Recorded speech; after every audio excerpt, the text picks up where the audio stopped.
The stagecoach arrived in Dusty Creek, Kansas, on a Tuesday in April of 1878, and Henrietta Mercer stepped down from it carrying a box so heavy with books that the driver had complained about it twice during the last 40 miles of their journey through the open plains. The town of Dusty Creek was not what she had imagined when she read the advertisement in the Cincinnati Gazette, the one that called for a schoolteacher willing to brave the frontier and shape young minds in a community hungry for education. She had imagined something a little more substantial. What greeted her instead was a single unpaved main street lined with wooden buildings that seemed to lean against the wind for support, a saloon that announced itself with a hand-painted sign, a general store with a porch where two old men sat playing cards despite the morning chill, a livery stable that smelled exactly as one would expect a livery stable to smell, and a scattering of homes beyond the main drag that extended outward like an afterthought toward the surrounding grassland and sky. The sky, at least, was breathtaking. It went on forever in every direction, a deep spring blue with white clouds drifting across it like ships on a calm sea. Henrietta stood in the middle of the rutted street with her box of books at her feet, her traveling trunk having been deposited beside it by the driver with minimal ceremony, and she looked up at that sky and told herself that any place with a sky like that could not be entirely without merit. She was 26 years old, and she had come from Cincinnati, where she had spent the last 4 years teaching at a small private school for girls and spending her evenings reading every book she could get her hands on. She was tall for a woman of her era, with dark auburn hair pinned neatly beneath a practical hat, green eyes that seemed to take in everything with a quiet and analytical precision, and hands that were already slightly ink-stained from the journal she had kept during the entire journey west. She was not the sort of woman who frightened easily. She was also not the sort of woman who had ever in her life needed to ask anyone for help carrying things, a fact she was currently testing to its absolute limit as she tried to lift the book box and her traveling trunk simultaneously. It was in this moment, straining under the combined weight of her entire professional life and most of her personal possessions, that a shadow fell across her from the left. She looked up. The man standing there was perhaps 30 or 31, lean in the way that men who work outdoors all their lives tend to be lean, with sun-darkened skin, dark brown hair that curled slightly at the edges where it escaped from beneath a dusty hat, and gray eyes that were currently regarding her box of books with what she could only describe as an expression of deeply amused concern. He was wearing working clothes, the kind that had seen real work, and there was a coiled rope looped over one shoulder and the general appearance of someone who had just ridden in from somewhere and had not yet decided to go anywhere else. He looked at the box. He looked at her. He looked at the box again. "You will need shelves," he said. Henrietta Mercer blinked.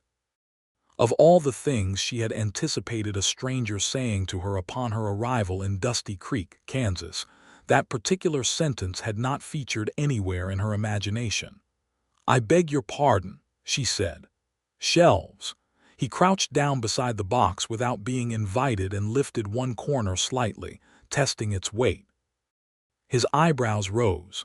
"For all of these, you will need shelves and probably more than one set. What are you planning to do with all of this out here?"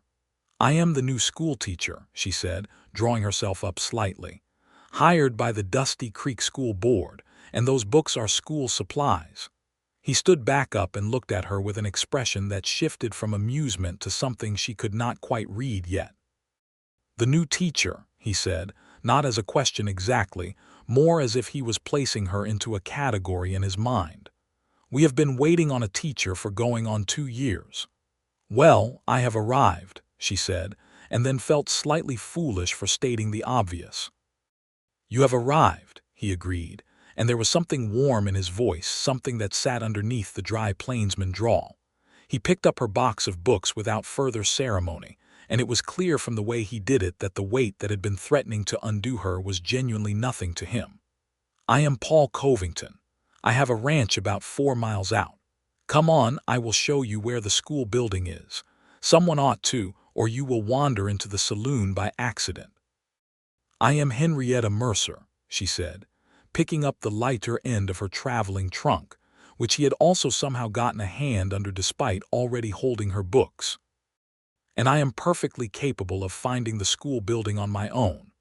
I know you are, Paul Covington said pleasantly, already walking. I am going the same direction. She had the distinct feeling that he had not been going in that direction at all until approximately 90 seconds ago, but she said nothing and followed him down the main street of Dusty Creek, Kansas, into whatever her life here was going to be. The school building was at the northern end of town, set slightly apart from the main street on a patch of ground that had been cleared and leveled with obvious effort. It was a small square building made of timber, with 4 windows, a door that stuck slightly in its frame, and a pot-bellied iron stove in one corner that would become, Henrietta already suspected, her closest friend during the coming winter. There were no desks yet, only some rough wooden benches, and there was absolutely nowhere to put books. Paul set the box down in the center of the room and looked around with the assessing gaze of a man who was calculating measurements in his head. How many students are you expecting? He asked. School board letter said approximately 14, Henrietta said, stepping carefully around the benches and moving to look out one of the windows at the open field beyond. The grass was turning green with the spring, and somewhere out there a meadowlark was singing something complicated and beautiful. 14 students, no shelves, no proper desks, Paul said, almost to himself. He pulled the hat from his head and ran a hand through his hair. I can build you shelves. Henrietta turned from the window. You are a carpenter. I am a rancher, he said. But out here you are whatever you need to be. He looked at her steadily. I am also a fair hand with lumber. I built most of my own ranch house. If you have a list of what you need, I can have a look and see what I can manage. She studied him for a moment. He was not offering in the way that men sometimes offered things to women, with that particular edge of expectation attached, looking for gratitude or admiration. He was offering in the simple, direct way that she was already beginning to understand was the currency of this place, where survival depended on people helping each other, because the land itself was too large and too indifferent for anyone to manage entirely alone. I would appreciate that very much, Mr. Covington, she said. Paul, he said. Paul, she repeated, and the name sat comfortably in the room between them. He came back the next morning with a wagon loaded with good lumber and 2 boys from his ranch, a 15-year-old named Tobias, who was the son of his foreman, and a younger hand named Ned who appeared to be about 17, and had very little to say but worked with focused and impressive efficiency. Paul himself directed things with the quiet authority of a man who always knew what he wanted the finished product to look like before he put a single nail in. Henrietta worked alongside them, not standing to the side and watching but actually working, handing lumber, measuring twice before marking once, asking questions that were sensible questions about load-bearing and proportion. Paul noticed this. She could tell by the slight adjustment in how he spoke to her, moving from the slightly simplified version of instructions that people sometimes used with women who had just arrived from cities, to the straightforward version he would have used with another capable adult. The shift was small, but Henrietta felt it and appreciated it deeply.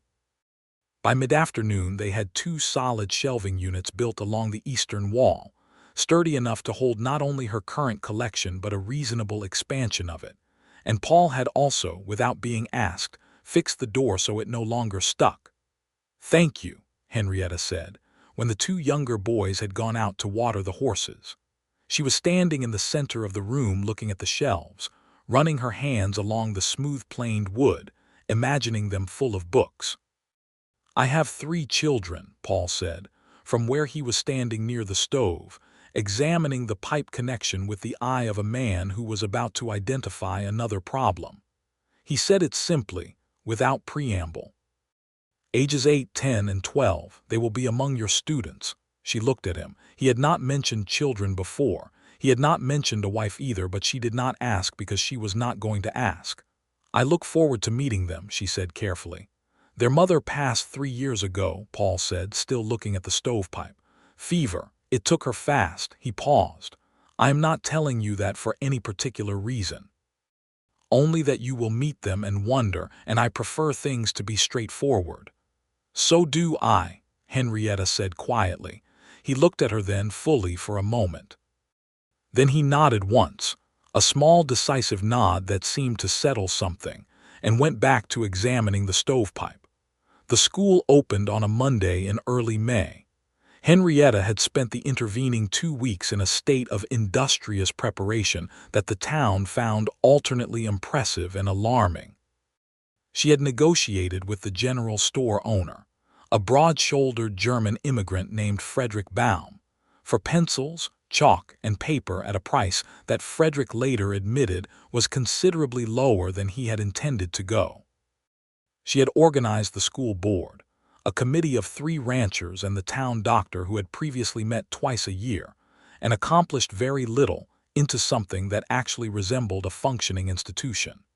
She had visited every family in town that had school-age children, sitting at kitchen tables drinking terrible coffee, and talking with mothers about their children's learning, their fears, their hopes for what an education might mean for a child born on the frontier.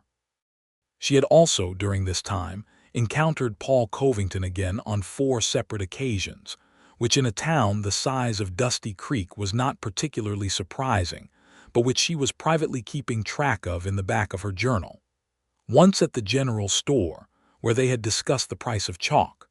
Once at the water pump on the main street, where they had discussed whether the spring had come early or late this year compared to last.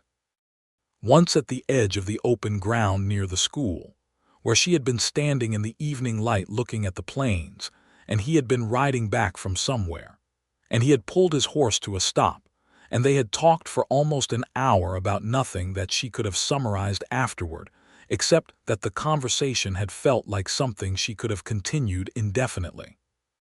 And once at the church on Sunday, where she had discovered that he sat in the 3rd pew from the back on the left side, and where she had apparently sat in his customary spot without knowing it, and where he had simply sat down next to her without comment, so that they had heard the sermon side by side in a slightly charged silence.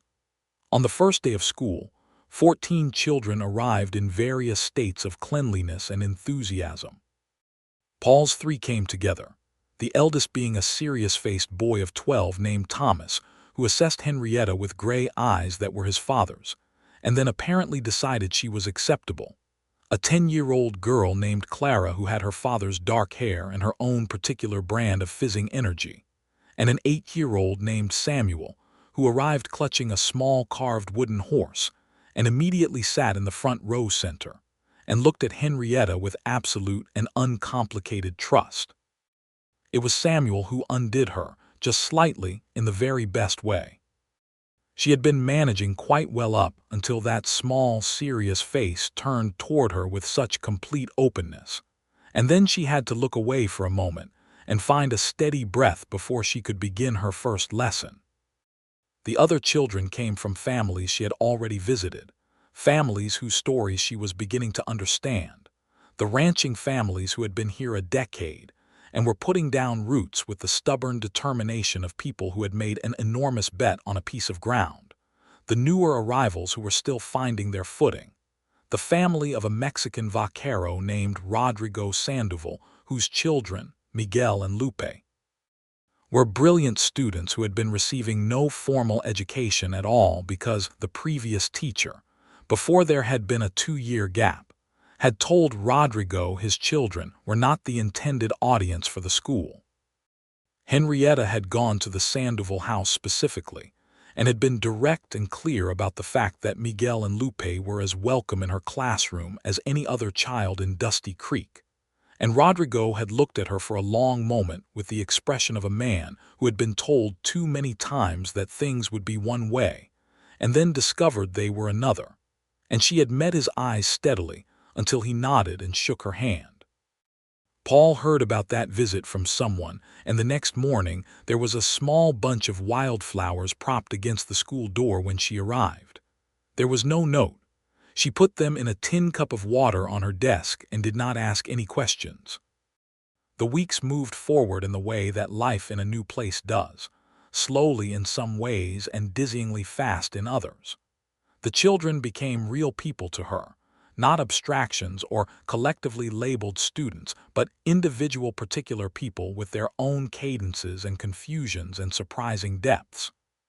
Thomas Covington, who seemed at first to have nothing but solemnity, turned out to have a gift for mathematics that bordered on the extraordinary and a dry wit that made the whole class laugh when he deployed it.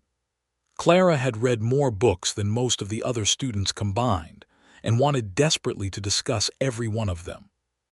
Samuel drew elaborate pictures in the margins of his work that were technically irrelevant to the assigned task and absolutely beautiful.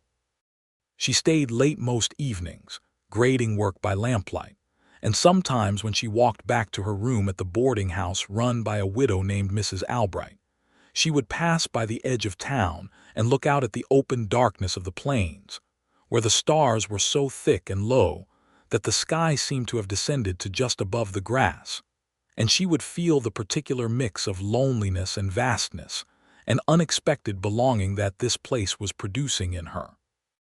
Paul came to see her on a Thursday evening at the end of her third week of teaching.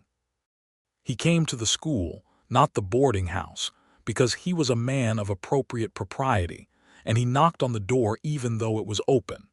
She was sitting at her desk surrounded by papers, and he stood in the doorway with his hat in his hands, and something he wanted to say visible on his face but not yet ready to arrive.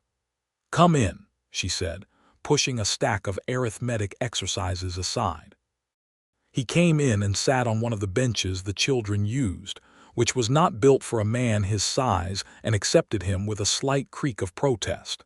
He turned his hat around in his hands twice. "My children talk about you constantly," he said finally. "That is either a compliment or a warning," she said. Something shifted in his expression that might have been a smile, though it did not fully complete itself. "Both, maybe." He looked at her directly. "Thomas told me you stayed after school to help him work through a geometry problem yesterday, for an hour." "It was a particularly interesting problem," Henrietta said. "He found the solution himself. I only asked the questions." "Clara says you are the only teacher who has ever let her argue," he said. "I have not let her argue," Henrietta said. "I have encouraged her to make her case with evidence. There is a difference." "Samuel drew a picture of you," Paul said. "It is on the front of his reader now. He showed me last night." Henrietta felt something warm move through her chest. She kept her expression professionally composed. "He is very talented." Paul was quiet for a moment. Outside, the evening wind moved through the town with its particular sound, somewhere between a sigh and a whisper. "I wanted to thank you," he said, "for what you are doing for this town, for my children specifically, but for this town." "I am doing my job," she said, and then, because she was always honest, added, "and I love it. I did not expect to love it this much. I thought I was being brave by coming here. I did not realize I was also coming home." He looked at her with such unguarded attention at that last sentence that she felt the warmth spread further. "Dusty Creek is a hard place to love," he said carefully. "Most things worth loving are hard," she said. He stayed another 30 minutes. They talked about his ranch, which ran cattle on a modest scale with a crew of 4 men plus Tobias, and his father, the foreman Gerald, who had come west with Paul years ago from Missouri. They talked about the drought that the older ranchers were warning might be coming. They talked about a book she was currently reading in the evenings, a natural history of the North American plains, and he knew more about the actual living landscape described in it than the author apparently had. Because he told her 3 things about prairie dog towns and seasonal grass varieties that corrected errors in the text, and she immediately wrote them in the margin of the book, and would have gone on asking him questions for another hour, except that the sun was fully down, and she needed to walk back before it got too dark. He walked her back to the boarding house. It was a short walk. Neither of them mentioned that it was a short walk and he could have simply let her go. They walked it at a pace that might have been the slowest pace at which two healthy adults had ever covered a quarter-mile in the history of human locomotion, and the conversation did not stop until they were at Mrs. Albright's door. "Good night, Henrietta," he said. "Good night, Paul," she said. She went inside and stood in the front hallway of the boarding house listening to his footsteps on the porch, and then on the path outside, and then silence. And she was smiling in a way she was going to have to think carefully about. June arrived with heat and spectacular afternoon thunderstorms that turned the plains into something that moved and lived and smelled of lightning and wet grass. Henrietta loved the storms with a passion that surprised the people who had lived with them their whole lives. She would stand at the schoolhouse window during the midday storms, when she kept the children inside for safety, but near the windows so they could see the lightning writing itself across the enormous sky. And she turned the storms into science lessons and writing prompts and discussions about weather patterns, and the children became as invested in the storms as she was. Paul brought his children and himself on storm days, which technically he did not need to do because Gerald's wife Marta drove them on ordinary days, but on storm days Paul came. He would leave them at the school door and sometimes stand for a moment at the window, looking in before he mounted back up and rode out. Henrietta saw him one afternoon standing in the rain outside the window watching Samuel describe a cloud formation to Miguel Sandoval with enormous enthusiasm and equally enormous inaccuracy. And Paul's face through the rain-blurred glass was a portrait of a kind of love so private and complete that she looked away, because she felt she had seen something that was not meant to be witnessed. Then she looked back because she could not help it, and he was looking at her instead of Samuel, and the rain was between them, and neither of them looked away. Frederick Baum at the general store was the first person to say anything, because Frederick Baum was the sort of man who believed that things left unsaid tended to fester. He said it to Henrietta on a Wednesday morning in late June while she was purchasing more chalk, and he was pretending to organize a shelf behind the counter. "Paul Covington," Frederick said, without preamble. "Yes," Henrietta said, continuing to examine the available chalk colors. "He has not looked at a woman since his wife died," Frederick said. 3 years, men talk, he is looking at you." "Thank you for the chalk," Henrietta said, setting exact change on the counter. "I am not gossiping," Frederick said, sounding slightly injured. "I am making an observation about a good man." Henrietta looked at him then. Frederick Baum had a round, honest face and kind eyes and the complete inability to have a conversation that stayed within polite boundaries, and she had already become genuinely fond of him. "He is a good man," she agreed. Frederick nodded once, satisfied, as if a question had been answered rather than skillfully deflected. The confrontation, because that was the only real word for it, came from a woman named Dorothea Price, who was the wife of the largest landowner in the valley and who had been the primary social authority in Dusty Creek for the past 8 years in the absence of anyone willing to challenge her on it. Dorothea had wanted her nephew installed as the new teacher and had been outvoted by the rest of the school board, and she had been civil to Henrietta in the particular way that very controlled people are civil when they are actually furious. She came to the school on a Tuesday afternoon after the children had left and stood in the doorway in a dress that cost more than Henrietta's monthly salary, and looked around the classroom with the expression of someone searching for something to criticize and finding the terrain unexpectedly difficult. "You have allowed the Sandoval children to sit wherever they like," Dorothea said. "All children sit wherever they like in my classroom," Henrietta said, not looking up from the essay she was grading. "I seat them by the door in summer for the breeze and near the stove in winter for the heat. Their background is not relevant to their seating arrangement. In this community," Dorothea began. "In this community," Henrietta said, now looking up, "every child enrolled in this school is here to learn. That is the purpose of the school. I intend to fulfill that purpose without distinction, and I have the full support of the school board in doing so." She paused. "Including, I believe, your husband, Mrs. Price, who was present at the last meeting and voted in favor of the enrollment policy I proposed."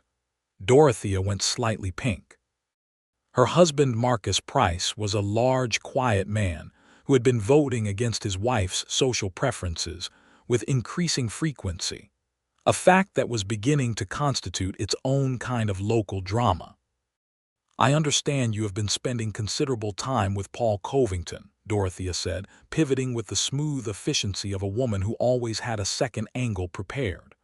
"Mr. Covington's children are my students," Henrietta said. "Any interaction with him pertaining to their education is entirely appropriate. And the other interactions—" "Good afternoon, Mrs. Price," Henrietta said pleasantly. "Thank you for coming by." Dorothea left. Henrietta sat for a moment afterward with her pen in her hand, and her heart beating a little faster than she would have liked, and then she wrote a note in her journal that said only, "Do not be intimidated by people whose authority depends on others being too polite to disagree." She told Paul about it when he came by the following Saturday, ostensibly to check on the stove fitting that he had been periodically monitoring, actually because they had both stopped pretending the stove fitting required this much professional attention. He listened to the account of the conversation without interrupting, which she appreciated, and then he was quiet for a moment. "Dorothea Price has opinions about most things," he said carefully. "I know," Henrietta said. "She had opinions about my wife once," he said. "Sarah, she thought Sarah was too direct. Sarah told her it was better to be direct than to be dishonest while pretending to be polite." He paused. "I thought about that a great deal after Sarah died, about being direct." "Sarah sounds like someone I would have liked very much," Henrietta said, and meant it completely. Something shifted in his face, soft and complicated. "She would have liked you," he said. Then, after a moment, as if he had been considering whether to say it and decided there was no good reason not to, "I like you." The words sat in the room between them with a weight and a simplicity that made her throat tight. "I know," she said quietly. "I like you too." Paul looked at her for a long moment, and the afternoon light came through the schoolhouse windows at a low angle that turned everything golden, and neither of them moved. Then Thomas's voice came through the window from outside, calling his father about something involving a horse that had gotten into something it should not have, and Paul's expression shifted back into the practical, and he said he had better go see about that, and he put his hat on and went out, and Henrietta sat down in her chair and looked at the shelves full of books and thought about the word direct. She was direct when it mattered. She had spent her whole life being told that directness was not an entirely appropriate quality in a woman, and she had spent her whole life being direct anyway and managing the consequences, and she was not about to stop now. But some things required their own timing, and she understood that Paul Covington was a man who had loved someone deeply and lost them, and was moving carefully through the aftermath of that, and she respected the pace that required. July was hot and bright and smelled of dust and dry grass and the occasional improbable wildflower that appeared in unlikely places. The drought that the older ranchers had predicted arrived in partial form, not devastating but serious enough to require attention, and Paul spent several weeks riding his grazing land constantly and rotating his cattle in ways that Henrietta only partially understood, but listened to him describe with complete attention during their Saturday stove-fitting discussions, which had evolved by now into what were essentially lengthy conversations about everything and nothing, conducted in the comfortable shorthand of two people who had been learning each other's minds for months. She had dinner at his ranch for the first time in late July, invited by Clara, who had asked with the directness of a child who had not yet learned that there was supposed to be more ceremony around these things. Paul had looked faintly startled when Clara extended the invitation at the schoolroom door, but he had not rescinded it, and so Henrietta arrived at the Covington ranch on a Friday evening in the company of Mrs. Albright's buggy, and found herself standing in front of a house that was not what she had expected. It was a proper house, substantial and well-built, with a covered porch that ran the full length of the front and a kitchen garden at the side that was clearly tended with care. Inside it was the home of a man who was raising children, warm and slightly chaotic, with Thomas's mathematics work covering one end of the dining table, and Clara's books stacked in various precarious towers, and Samuel's carved animals arranged along the windowsills in what appeared to be a complex organizational system known only to Samuel himself. Marta, the foreman's wife, had helped with the cooking and left before Henrietta arrived, which meant that dinner was a joint effort between Paul and Clara, who had apparently been practicing for most of the afternoon and was very proud of the biscuits specifically. The biscuits were excellent. Henrietta told Clara so 3 times and meant it each time. After dinner, they sat on the porch in the long summer evening while Samuel fell asleep in a chair with the wooden horse in his hand, and Thomas and Clara argued companionably about whether a story Clara was reading had a satisfying ending, and Paul sat in the chair nearest Henrietta, and the fireflies came out over the grass, and the stars appeared one by one in the darkening sky. "You look at home here," Paul said quietly, so that the children would not necessarily hear. "I feel it," she said, equally quietly, and looked at him. He reached over in the dimming light and took her hand. He did it simply and without theater, as if it were a natural completion of a gesture that had been building for months, his large rough hand enclosing hers with a gentleness that made her breath catch. Neither of them said anything else for a while. Clara noticed, because Clara noticed everything, and went conspicuously quiet for approximately 30 seconds before apparently deciding that this required no particular comment and returning to her argument with Thomas. He held her hand until the fireflies faded and the night was fully dark, and it was time for her to go home. August came and was very hot, and brought with it an unexpected complication in the form of a man named Carver Hollins, who arrived in Dusty Creek as part of a land surveying party working for a railroad company, whose interest in the region was the subject of considerable speculation, and more than a little anxiety among the ranching families. Carver Hollins was the company's advance representative, smooth-talking and well-dressed, and very skilled at making land acquisition sound like a favor to the people whose land was being acquired.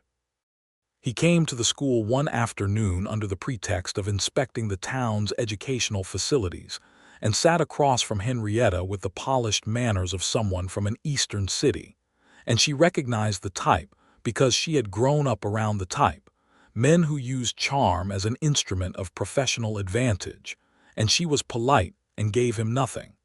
He came back twice more.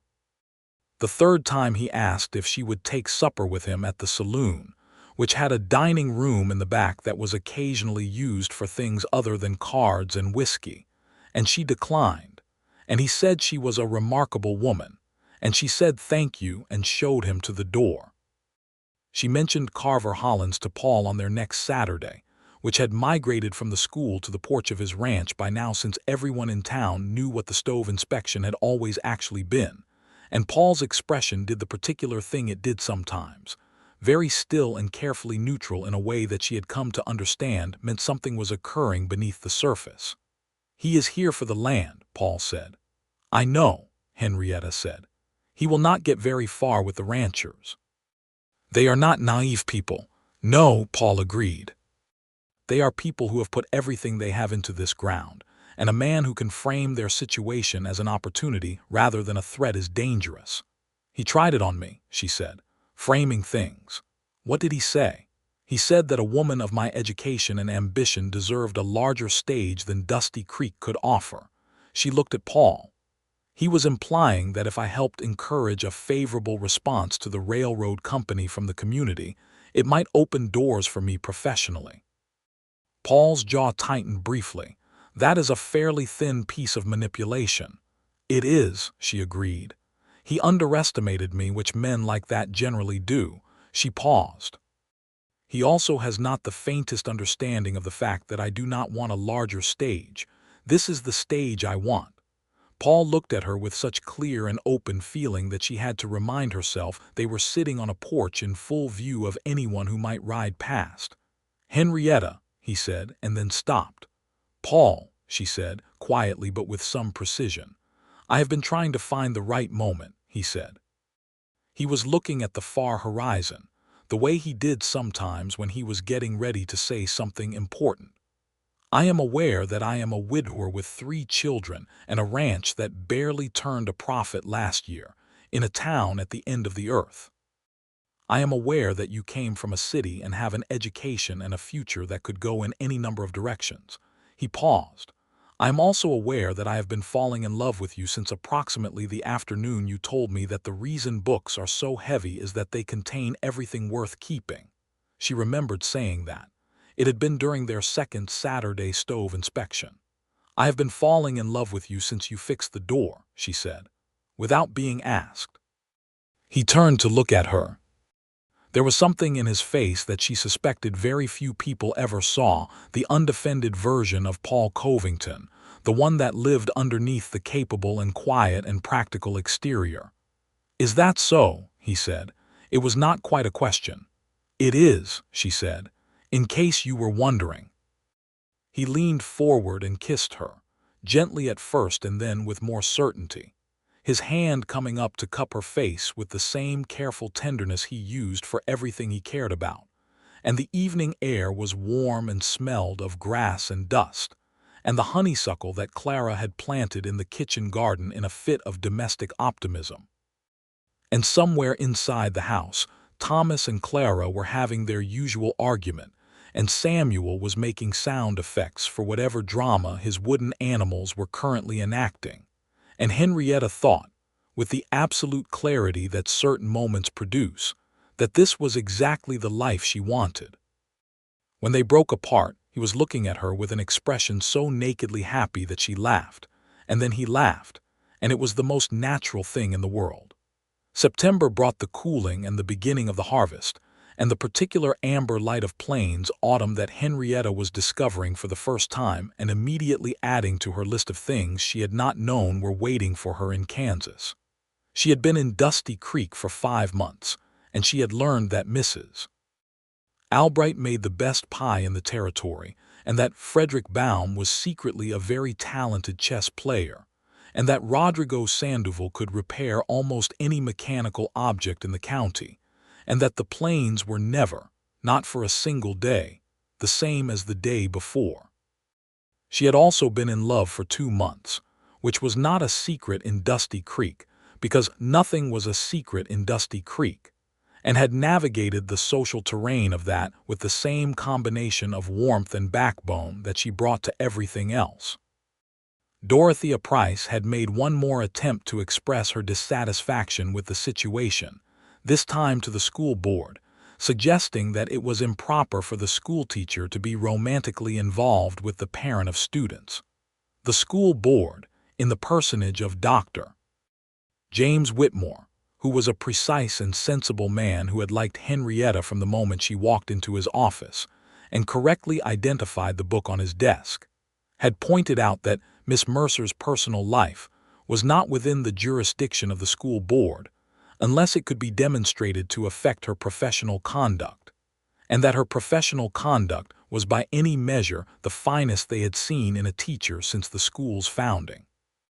Dorothea had left that meeting with exactly as much influence as she had entered it with, which was somewhat less than she believed. Henrietta and Paul had not made any formal declaration. They did not need to, in the way that sometimes two people who understand each other completely do not need the forms that are meant to bridge the gaps in understanding. They were together in the quiet and factual way of people who have already decided and are now simply living the thing they have decided. She brought books to his ranch every week, and they read together in the evenings after the children were in bed, sometimes aloud to each other, sometimes in their own separate silence that felt like companionship rather than absence of conversation. She taught him the natural history of the plains from the book with his own corrections written in the margins, and he took her out on his land and showed her the things the book had not gotten right. The way the grass went in successive waves when the wind moved through it, the particular stillness of the air before a tornado, the place where a creek turned underground for half a mile and then emerged again as if it had been away on a private errand. She was happy. She identified this clearly and did not take it for granted. Thomas, who had been watching everything with the systematic attention of a boy who was also a scientist, came to her one October afternoon after school when the other children had gone and sat at his usual desk, and said, without looking up from his arithmetic, "Are you going to marry my father?" Henrietta set down her chalk very carefully. "That," she said, "is a question your father and I would discuss together first, before it became a question I could answer for anyone else." Thomas nodded slowly as if this were a satisfactory response to a proof he had submitted. "He is happy," he said.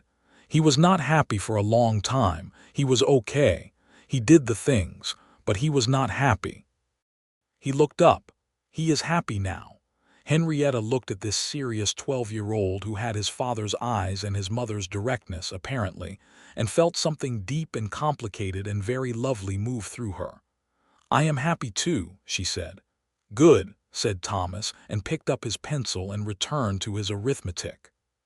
Paul asked her on a Friday evening in November, when the first real cold of the season had come in from the north, and the stove in the ranch house was throwing warm orange light, and the children were already in bed.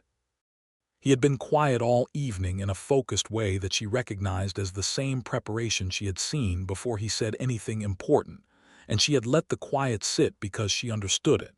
He asked without ceremony, simply, sitting across from her with his hands around a coffee cup, looking at her with those clear gray eyes. "I want to marry you," he said. "I have wanted to say it for weeks. I am asking now because I have run out of reasons to wait."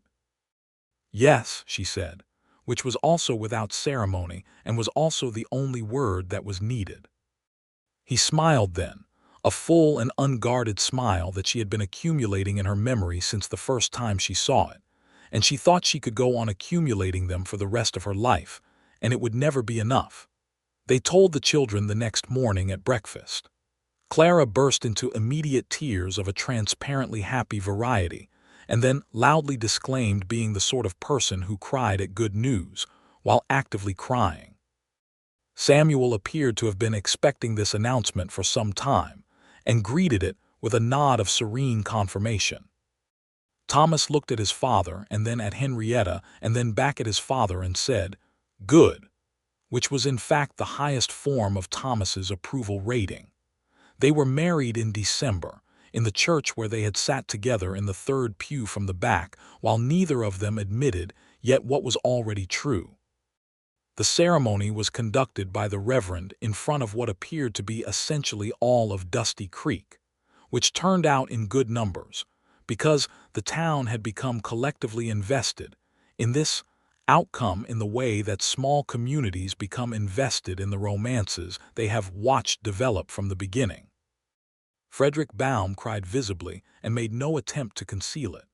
Dr. Whitmore maintained composure but applauded longer than strictly necessary. Rodrigo Sandoval attended with his wife Alina and their children and sat near the front, which was itself a small quiet statement about what Henrietta's presence had changed in this town. Mrs. Albright wore her best hat and brought a pie that she had been saving for an occasion worthy of it. Even Marcus Price attended, without his wife, and shook Paul's hand afterward with the warm grip of a man who approved of something and was glad to be able to say so. Henrietta walked down the aisle in a dress of deep green wool because she had decided that white was impractical for Kansas winters, and she was a practical woman.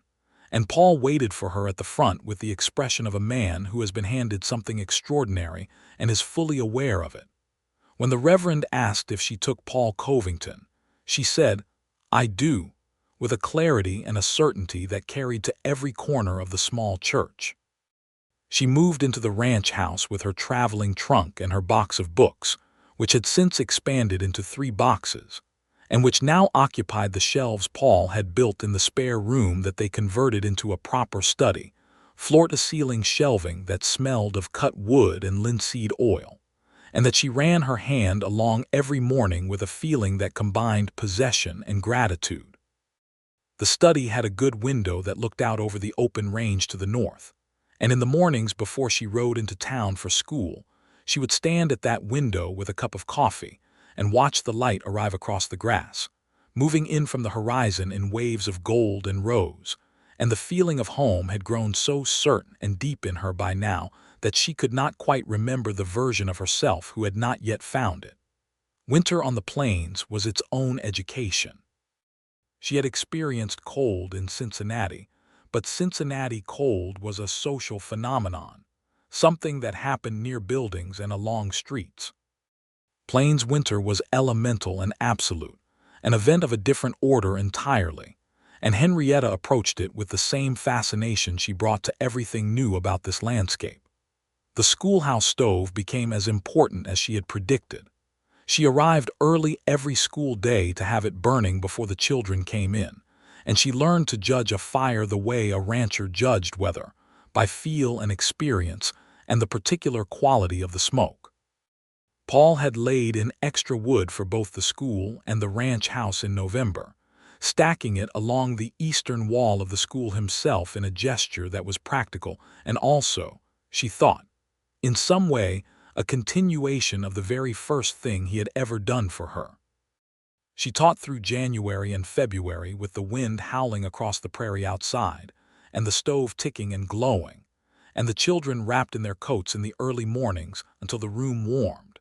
And she read to them in the afternoons when the light faded early, stories and natural history and poetry, and the occasional scientific treatise, simplified to a level appropriate for children, while retaining enough of the actual complexity to give them something real to hold on to. Miguel Sandoval, at 12, was reading at a level that made Henrietta's ambitions for his future expand every time she marked his work. She wrote letters to 2 schools in the East, carefully worded, making the case for a boy of extraordinary academic ability who lived on the Kansas frontier and deserved access to the education that his capacity warranted. She did not tell Miguel or his parents until she had something concrete to offer, because she was not the sort of person who raised hopes she could not support. March came and the snow retreated and the ground softened, and the first tentative suggestion of spring appeared in the grass, and Henrietta discovered that she was expecting a child. She told Paul on a Sunday morning while they were walking the near pasture after the children had gone to Sunday school, the 2 of them side by side with the spring wind coming across from the west and the sound of it in the grass around them. He stopped walking. He turned to look at her, and she saw the moment it fully arrived in him, the precise second that joy moved through his face and transformed it. He said her name. Just her name, Henrietta, in a voice that carried more in 3 syllables than most people managed in a paragraph. She laughed and he pulled her into his arms and held her there in the middle of the winter pasture turning toward spring, and she could feel his heart against her, fast and certain. "A baby," he said into her hair. "A baby," she confirmed. "When? September, I think. Dr. Whitmore will be able to say more precisely." He held her at arm's length and looked at her face for a long moment. "Are you well? Are you feeling well?" "I am feeling magnificent," she said, which was largely true. The first weeks had involved some mornings that were less than magnificent, but the general architecture of her well-being was sound. He pressed a hand very gently to her face, and she leaned into it. The children received the news with characteristic variations. Clara went through approximately 3 distinct emotional phases in quick succession: delight, concern about sleeping arrangements, and delight again. Thomas immediately began calculating how the baby would affect the ranch's long-term operational planning, which everyone else found slightly alarming, and which Henrietta privately found hilarious and entirely in character. Samuel said he was going to carve the baby something and went to find wood. Spring and summer passed in the way that busy and happy times pass, faster than you want them to, and fuller than you could have anticipated. Henrietta continued teaching until July, when the combination of Kansas summer heat and the advanced state of her pregnancy made the long daily ride into town inadvisable. She spent July and August at the ranch, which she used as an opportunity to reorganize the study, write extensive lesson plans for the coming school year, begin what became a substantial correspondence with Frederick Baum about establishing a small lending library in the general store from a collection of books she was curating, and generally occupy herself in the productive way that was the only way she knew how to be. Paul was around more than he might otherwise have been, which she appreciated, and which he managed without making her feel managed, being present in the background of her days in the easy and undemonstrative way of a man who simply wanted to be near her. She gave him a son in September of 1879, during a thunderstorm that arrived with impeccable timing in the middle of the night, and had the whole house awake, the children wide-eyed and impressed in the hallway while Dr. Whitmore worked, and Paul held Henrietta's hand, and the storm moved across the plains outside with its full ceremonial grandeur.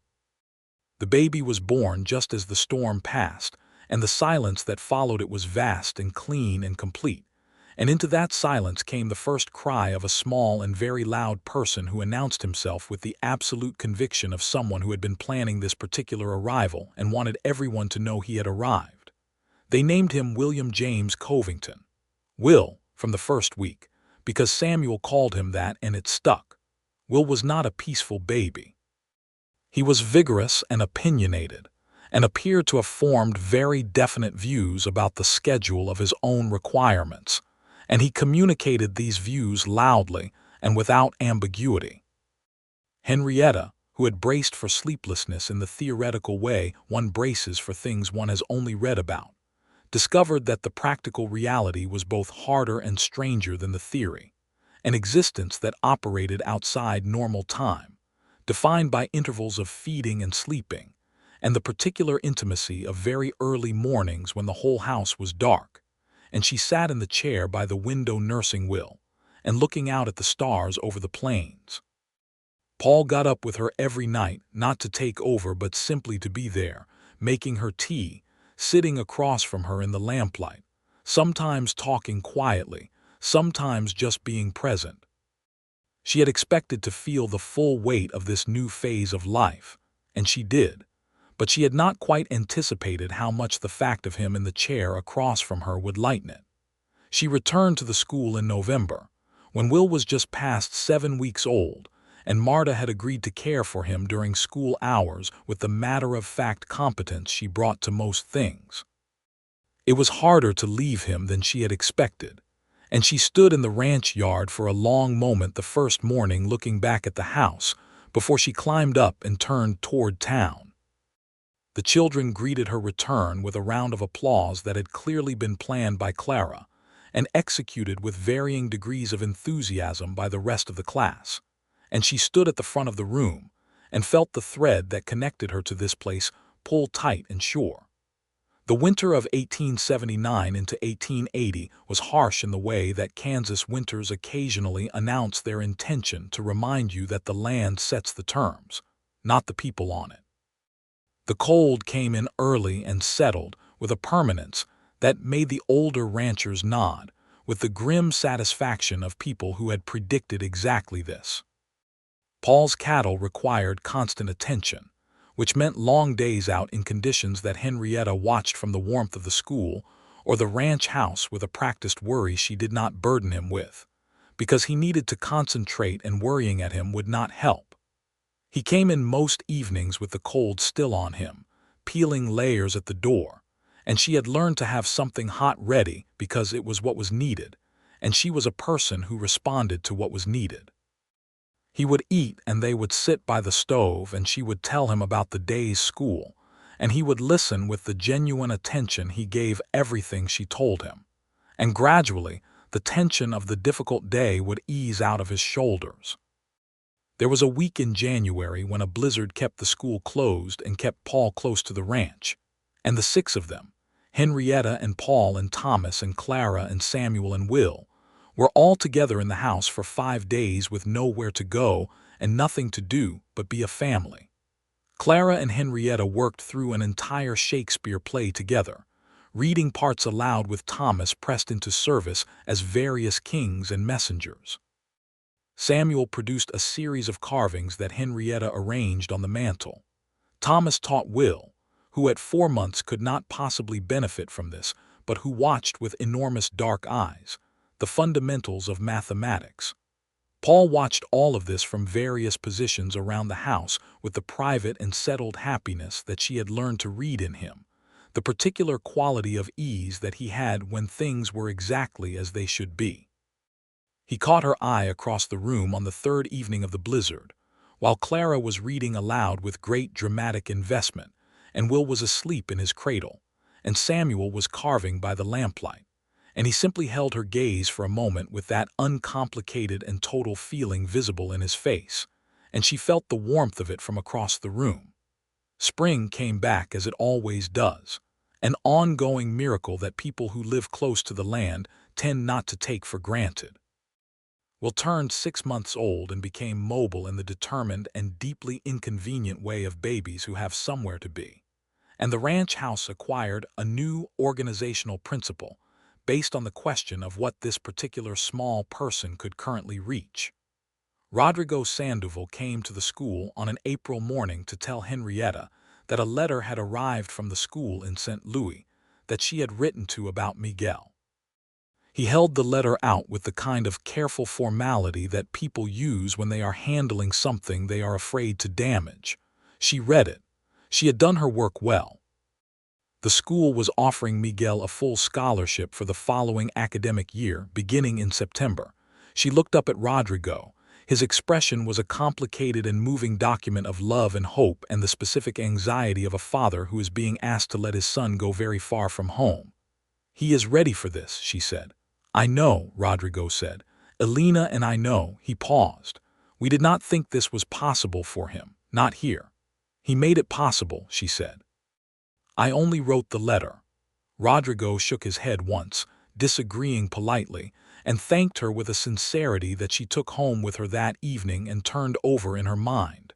Miguel left for St. Louis in August, accompanied by his father on the first leg of the journey, with a trunk of carefully packed clothing and a note from Henrietta to his new teachers that described him in terms so precise and complimentary that she had rewritten it 4 times to make sure she had been accurate rather than merely enthusiastic. Lupe cried at the station and pretended she was not crying, which her mother allowed without comment. The lending library at Frederick Baum's General Store opened in the spring of 1881.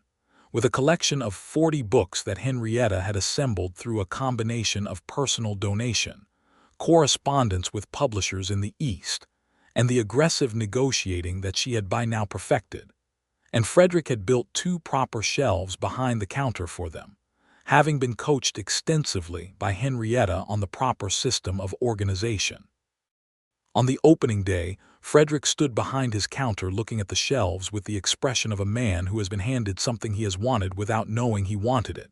And Henrietta stood next to him and thought about shelves and how they were, in the end, just the beginning of something. She thought about Paul saying, on the very first day, "You will need shelves," with that particular combination of observation and quiet offer of help that she had been learning and relearning ever since. It had not been only about the shelves, she thought. It had been about this entire life, this entire existence of building and adding and making something more complete than what you arrived with.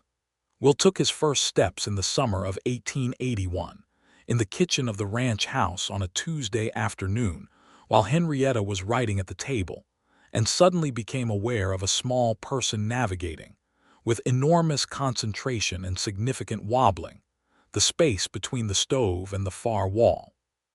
She watched him complete the journey and arrive at the wall with his hands flat against it, and his face wearing the expression of a man who has climbed a significant mountain and wants acknowledgement of the achievement. "Well done, Will," she said, and he turned around to look at her and promptly sat down. She told Paul that evening, and he picked Will up and held him at eye level and said, Good man. And Will grabbed his father's nose, and that was that. Thomas was 14 by then, and had finished everything the school could teach him in mathematics and was working through material that Henrietta was ordering for him specifically from publishers in the East.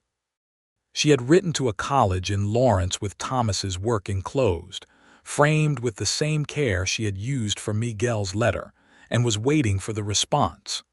The response, when it came in October, was more than she had hoped for. The college wanted to see Thomas in person the following year, with a view to early admission. Paul read the letter 3 times at the kitchen table while Thomas stood nearby pretending to be unmoved by it and not quite managing the pretense. Paul looked at Henrietta across the table. "You did this," he said. "Thomas did this," she said. "I saw what was there." "You made sure someone was looking," Paul said. Thomas cleared his throat with the specific sound of a 14-year-old who is feeling a great deal, but is not going to discuss it at a kitchen table. "I will need to study harder," he said. "Then we will arrange for you to study harder," Henrietta said. In November of 1880, she discovered she was expecting again, and the whole cycle of expanding joy and expanded logistics that a second pregnancy produced moved through the ranch house, and through her days at school with what was becoming, she thought, a familiar and beloved rhythm. Clara, at 13, had become in many ways Henrietta's intellectual companion within the family, reading everything Henrietta read and producing opinions on it that were sometimes wrong but never unconsidered. She wanted to be a writer.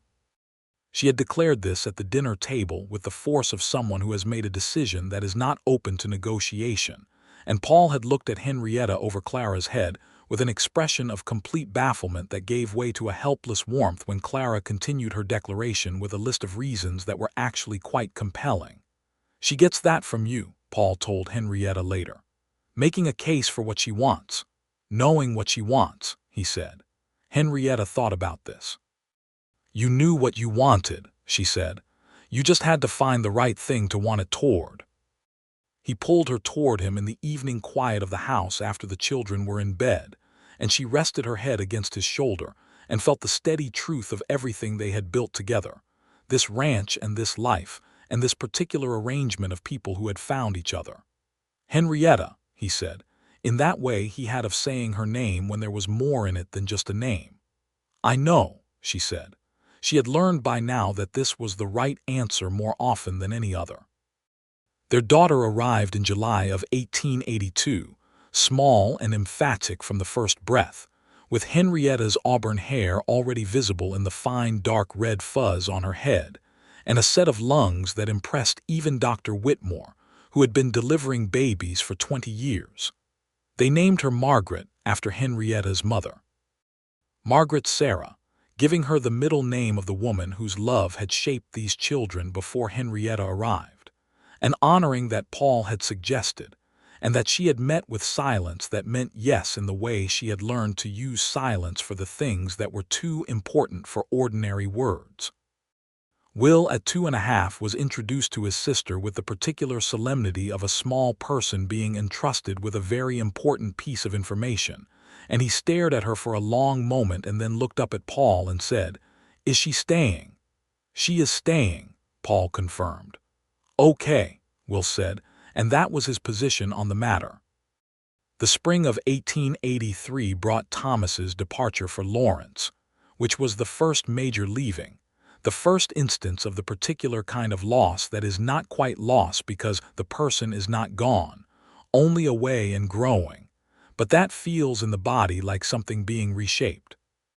Paul drove him to the stage himself and came back with a quietness that was different from his ordinary quiet, and Henrietta sat with him on the porch that evening and let it be quiet and held his hand and was simply there, which was the only thing that was needed. Clara was 15 by then and had begun corresponding with a female journalist in Kansas City whose name she had found in a newspaper, a correspondence that the journalist apparently took seriously because she wrote back with increasing frequency and detail.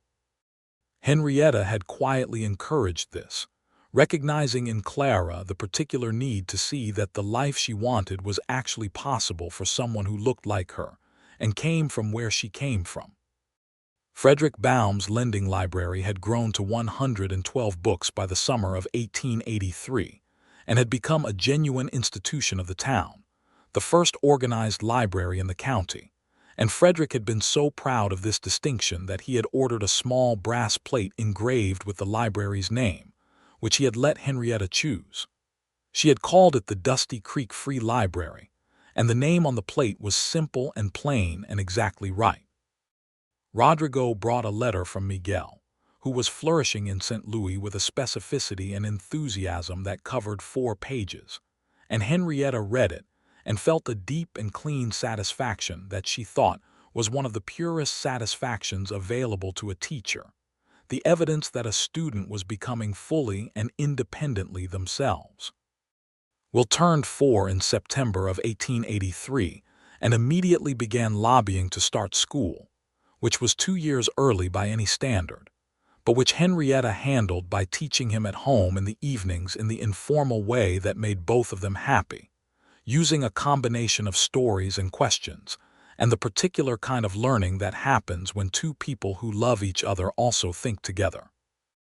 Paul watched these sessions sometimes from the doorway or from across the room, this small, sturdy, determined boy and this woman he loved, and the feeling that moved through him during these moments was one he had given up expecting to feel again before she stepped off that stagecoach with her impossible heavy box of books and changed the entire shape of what he thought his life was going to be. She caught him watching one evening. Will had fallen asleep mid-lesson, which happened sometimes, his head dropping to the table with the sudden and complete surrender of very small children. Paul crossed the room and picked Will up without waking him, which was a skill he had developed across 3 children and a 4th, and carried him to bed, and came back to find Henrietta still sitting at the table with the lamp and the book spread before her. "He will be a reader," she said. "Of course he will," Paul said. "He is ours." She looked up at him, and the lamp made the room warm, and the house around them was full of sleeping people they both loved, and the plains outside were dark and enormous in stars, and she thought, as she had thought before and would go on thinking, that she had come here with a box of books and found everything. He sat down across from her and poured himself the last of the evening coffee and looked at her over the cup in the comfortable and intimate way of 2 people who have learned each other's faces so well that they can read whole conversations in a glance. "Happy," he said. It was a question he asked sometimes, simply, without weight. "Extraordinarily," she said. It was the answer she always gave, because it was always true. The Christmas of 1883 was the fullest their house had ever been. Thomas came home from Lawrence with the particular expanded quality of a young man who is becoming who he is going to be, taller by an inch, and with a university vocabulary that Clara immediately began testing for weaknesses. Clara herself had received a letter from the journalist in Kansas City that contained an invitation to contribute a piece to the woman's column in the paper, a 600-word essay on frontier education, which she had been writing and rewriting for 3 weeks with Henrietta's patient and meticulous input.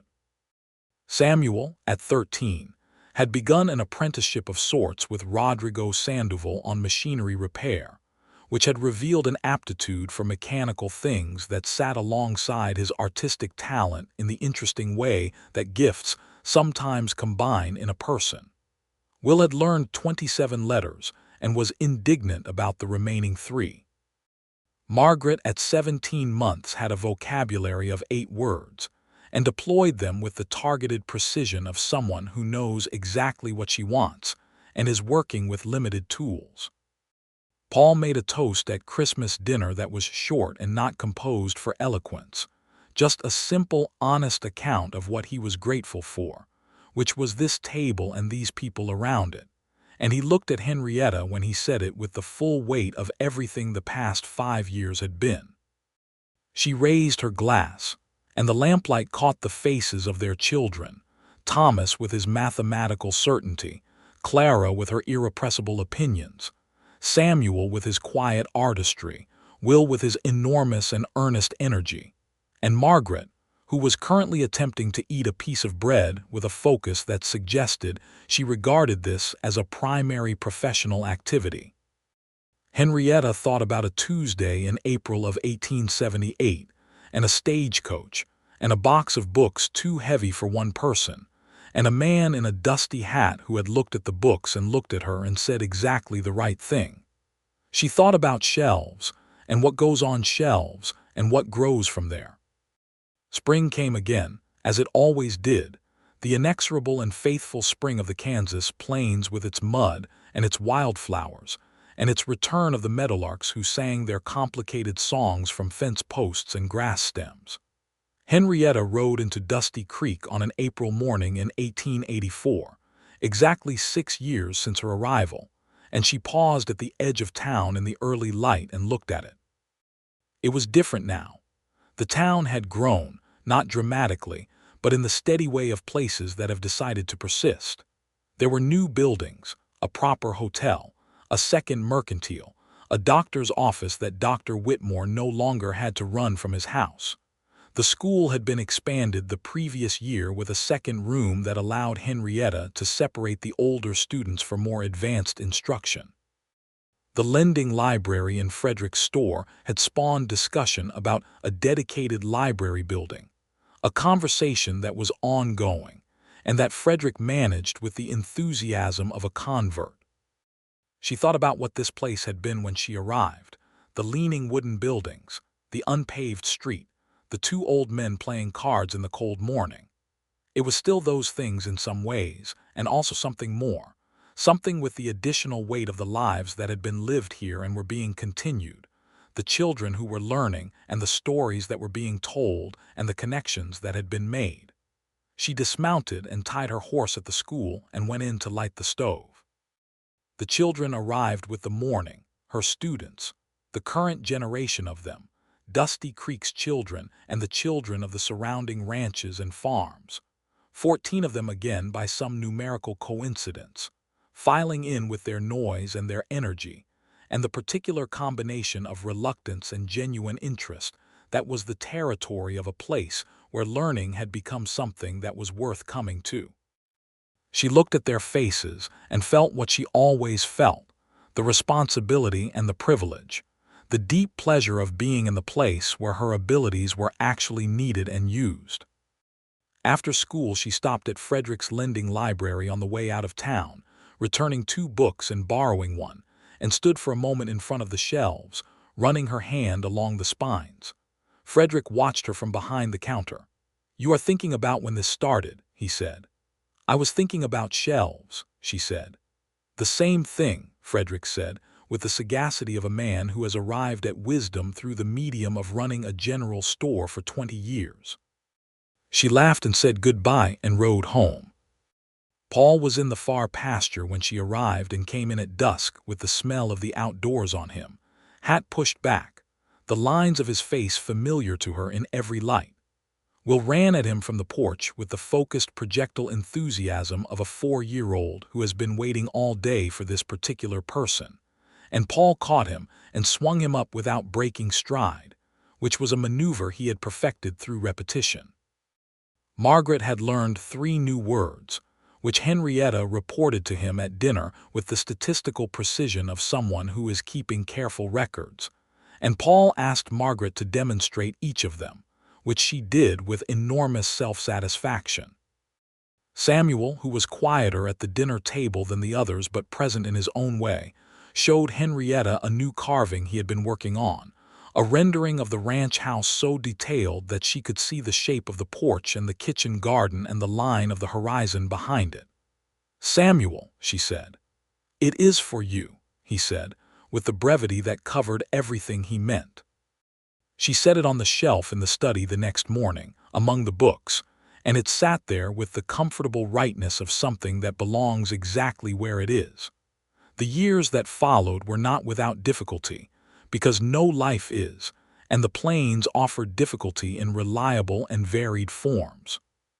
There was a dry year in 1885 that cost them 2 of their best grazing sections productivity, and required careful management of everything.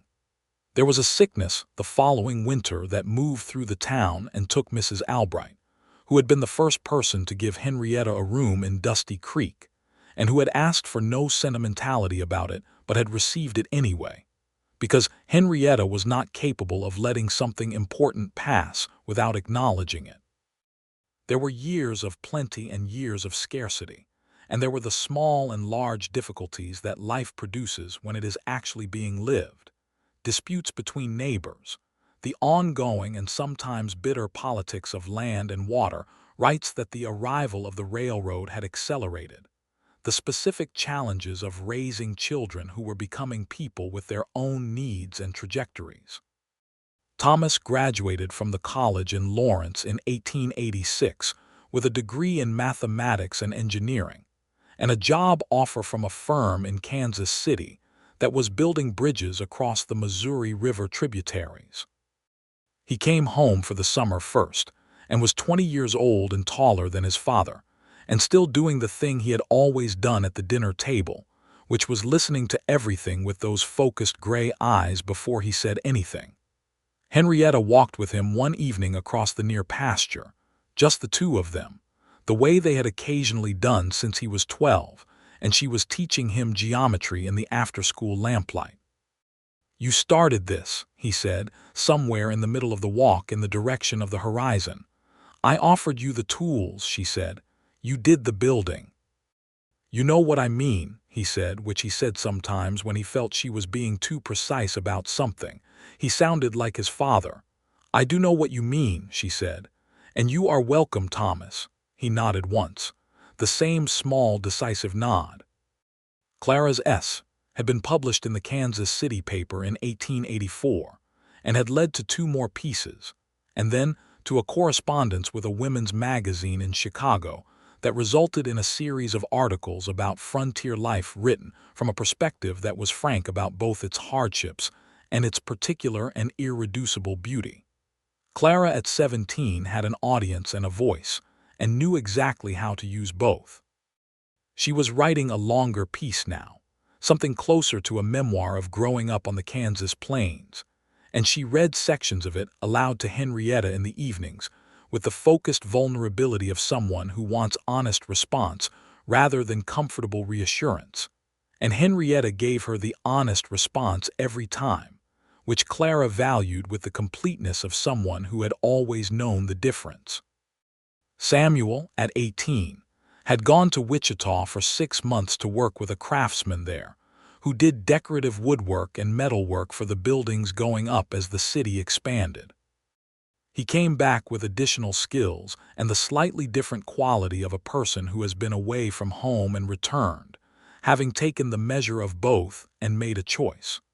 He set up a small workshop at the ranch and began making things, furniture and decorative pieces, and the carvings he had always made, with an efficiency and quality that people in the county noticed and paid for. He was quiet in the way he had always been quiet, but it was the quiet of someone who has found the medium that contains them and is using it.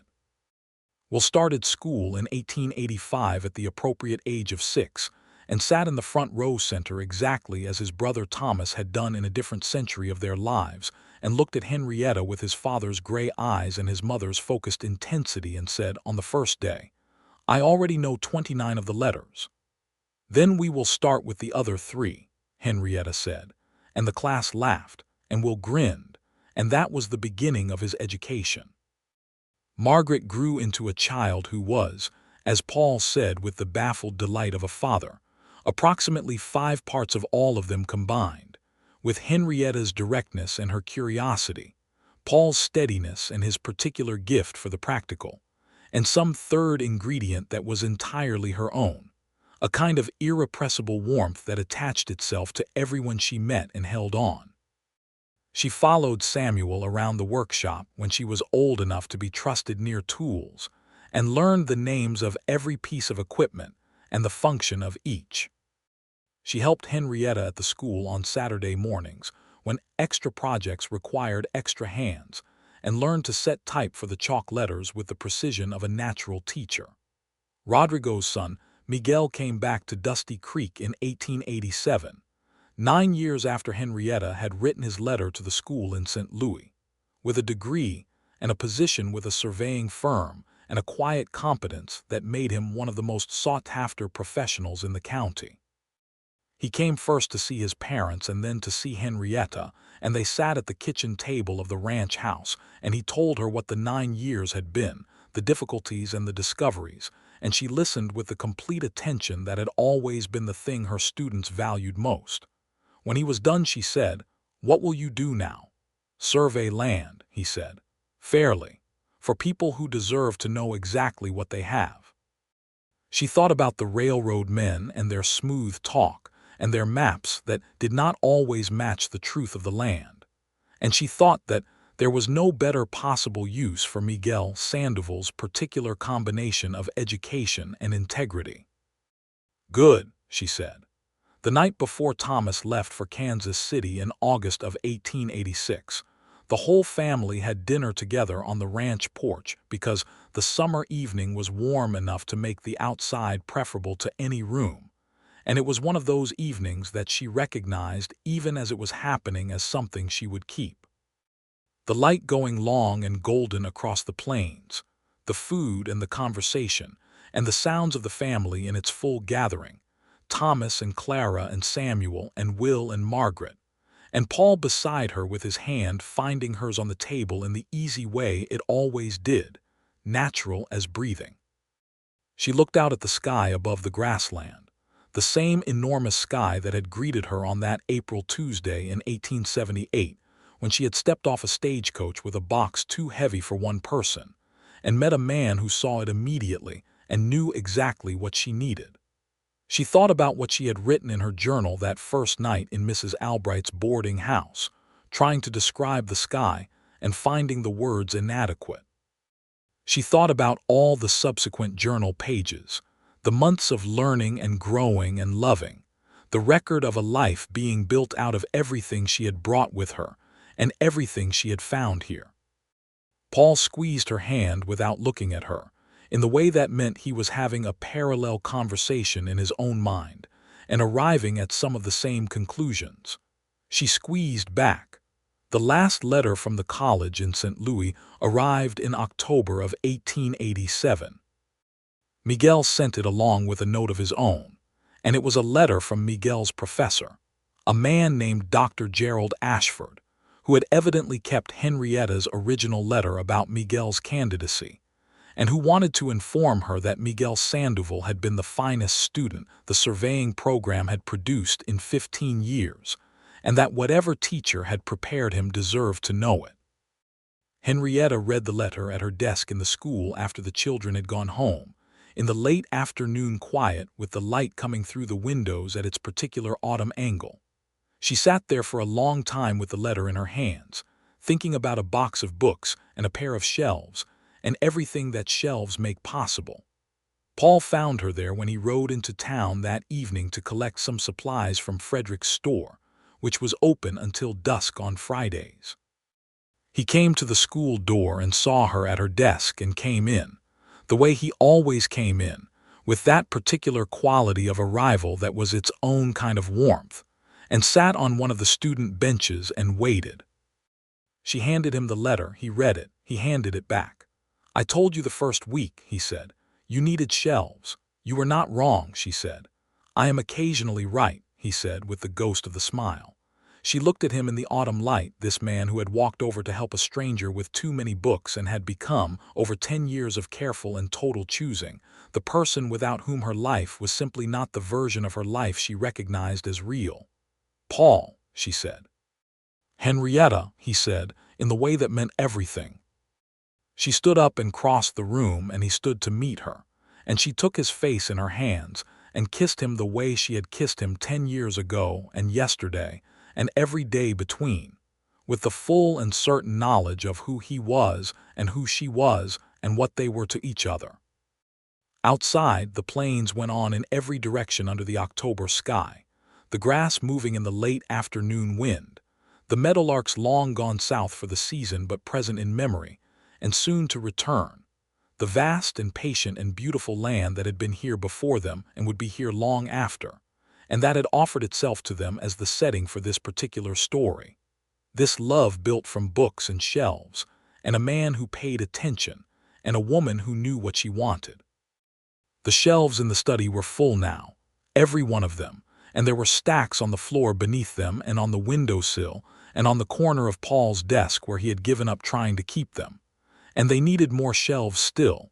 They would always need more shelves, because the books kept coming and the life kept expanding and the story kept going, adding pages every day, and that was exactly as it should be. Will passed his entrance examination for the Dusty Creek School in September of 1885 with the highest marks of his year, and Margaret at 5 began following Henrietta around the school on Saturday mornings and asking questions about everything on the walls. Samuel carved the new school's door frame with a pattern of prairie grass and meadowlarks that people came from 3 towns over to see. Clara's memoir was accepted by a publisher in Chicago in 1888, and the dedication read, in Clara's particular directness, for Henrietta, who made argument a virtue and shelves a promise. Paul read the dedication aloud at dinner and then set the letter down and said nothing for a moment, and Henrietta watched his face do the thing it did when he was feeling something large and did not want to make it smaller by speaking too quickly. Then he looked at her and said, "She is not wrong." "She rarely is," Henrietta said. "Takes after you," he said. She laughed, and Will laughed because she laughed, and Margaret said something in her 8 words and growing vocabulary that sounded like agreement, and Samuel smiled at his wood without looking up, and the lamplight was warm on all of them, and outside the Dusty Creek plains were dark and still and full of stars. This was her life. This particular and irreplaceable life, built from the decision to get on a stagecoach and go somewhere new, from a box of books and an honest man's practical observation, from shelves and seasons and years of choosing the same thing every morning, this land, this man, these children, this work. She had arrived at the frontier with a box of books, and a cowboy had told her she would need shelves, and he had been, in every possible sense of the word, completely right.